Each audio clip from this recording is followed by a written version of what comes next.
YouTube channel Dipjyoti অ্যাকোরিয়ামে আপনাকে স্বাগত।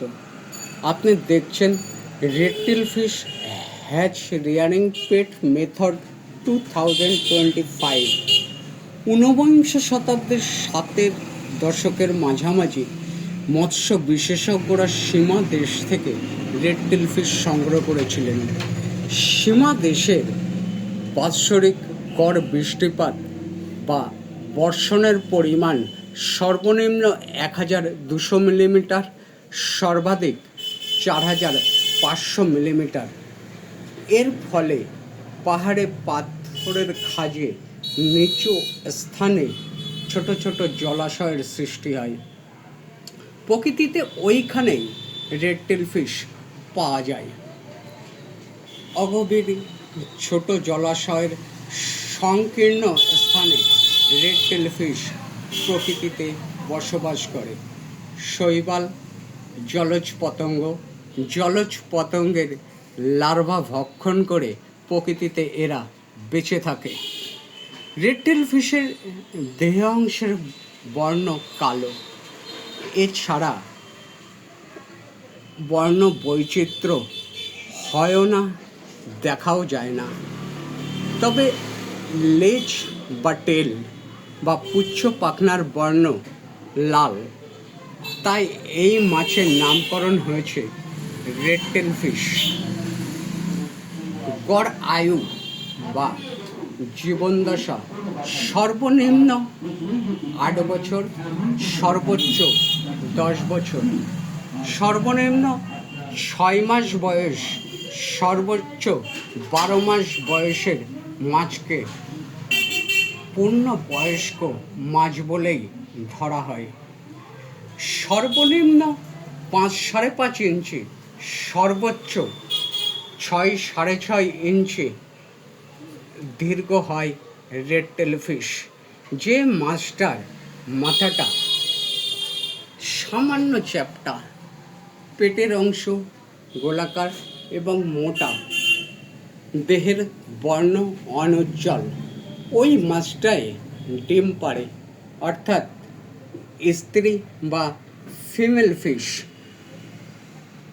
পুরুষ বা মেল ফিশের এরকম কোনো বৈশিষ্ট্য থাকে না। বন্ধু, আপনি হয়তো এখনো ভাবছেন সীমা আবার কোন দেশ? আমি প্রাচীন নামটাই বলেছি। 1939 সালের পরে সীমা দেশের নাম হয়েছে থাইল্যান্ড। হ্যাচ মেথড চৌবাচ্চায় জলের তাপমাত্রা সর্বনিম্ন 26 ডিগ্রি সেলসিয়াস, সর্বোচ্চ 27.5 অর্থাৎ 27.5 থেকে 6 ডিগ্রি সেলসিয়াস রাখা হয়। পোটেনশিয়াল হাইড্রোজেনের মাত্রা সর্বনিম্ন 5.8 থেকে সর্বোচ্চ 6.2 পর্যন্ত রাখা হয়। ওয়াটার হার্ডনেস থাকে না বলাই ভালো। সমগ্র চৌবাচ্চাটিতে কৃত্রিমতা অবলম্বন করা হয়। ভাজি ট্যাঙ্ক বা ফ্রাই ট্যাঙ্কের মতো কৌশল করে রাখা হয়। প্রজননের 14 থেকে 30 দিনের মধ্যে, অর্থাৎ 2 সপ্তাহ থেকে 4 সপ্তাহের মধ্যে স্ত্রী মাছ ডিম পাড়ে। জলের গভীরতা সর্বনিম্ন 4 ইঞ্চি, সর্বোচ্চ 8 ইঞ্চি থাকে। 48 থেকে সর্বনিম্ন 48 ঘন্টা, সর্বোচ্চ 72 ঘন্টার মধ্যে ডিমগুলো অল্প অল্প নড়তে থাকে। উপর থেকে বিশেষ স্প্রে করা হয়। 4-5 ঘন্টার মধ্যে ডিম ফুটে পূর্ণাঙ্গ রেডটেলের ধানি বেরিয়ে আসে। এই সময় ধানিগুলো কালো জিরের ন্যায় ওই রকম ছোটো ছোটোই থাকে। জলজ শ্যাওলা বা নরম কোনো সুতোর গায়ে ধানেগুলো যাতে আটকে থাকতে পারে চৌবাচ্চার ভিতরে, সেই রকম ব্যবস্থাও রাখা হয়। যে চৌবাচ্চাটায় ডিম ফোটে সেই চৌবাচ্চাটাকে বলা হয় আতুর চৌবাচ্চা। 4-5 দিন পর মুখ্যভাবে ধানেগুলো সাঁতার কাটতে পারে। এই সময় সুজি পোকা খাইয়ে ধানেগুলোকে বড় করা হয়। 1/2 ইঞ্চি থেকে 1 ইঞ্চির মধ্যে সাইজ হলে মাছগুলো পালন চৌবাচ্চায় ছেড়ে দেওয়া হয়। Rearing method. পালন চৌবাচ্চায় সব মাছ কিন্তু একসঙ্গে রাখা হয় না, সাইজ অনুযায়ী ছোট ছোট দলে ভাগ করে দেওয়া হয়। এতে রেয়ারিংটা ভালো হয়। কোনো চৌবাচ্চায় যদি ক্ষতি হয়, একটা চৌবাচ্চার উপর দিয়ে যাবে, সব মাছগুলোর ক্ষতি হবে না। এই সময় গুঁড়ো খাবার, পতঙ্গের লার্ভা খাওয়ানো হয়। মাছ যত বড় হতে থাকলো, আস্তে আস্তে জলের গভীরতাও বাড়ছে। প্রথমে জলের গভীরতা ছিল 9 থেকে 10 ইঞ্চি। এবার পতঙ্গের লার্ভা সপ্তাহে কিন্তু একদিন খেতে দেওয়া হচ্ছে, আর খেতে দেওয়া হচ্ছে ভাসমান দানা খাবার। মাইক্রো দানা বলাই ভালো, এরকম খাবার যাতে একবারে গিলে নিতে পারে।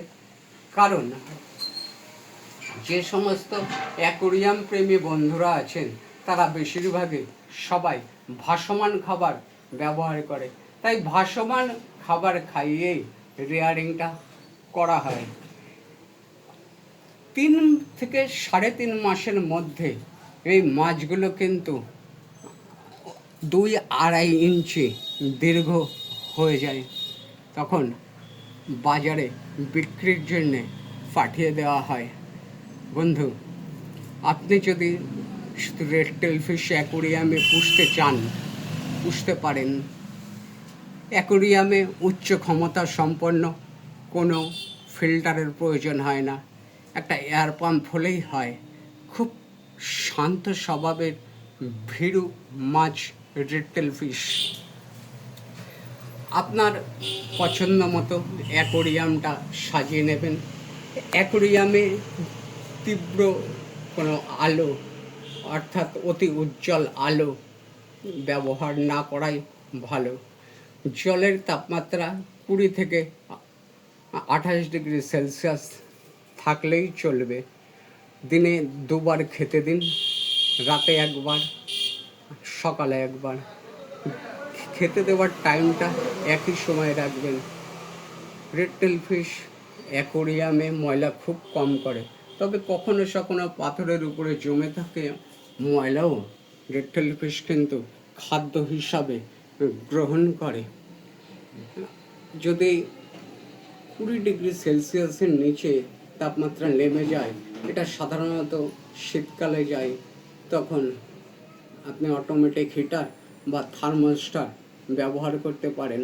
কয়েকটা চিকলেট মাছ ছাড়া প্রায় সব মাছের সঙ্গেই রেড টেল ফিশ পোষা যায়। আপনার অমূল্য সময় ব্যয় করবার জন্য আপনাকে ধন্যবাদ।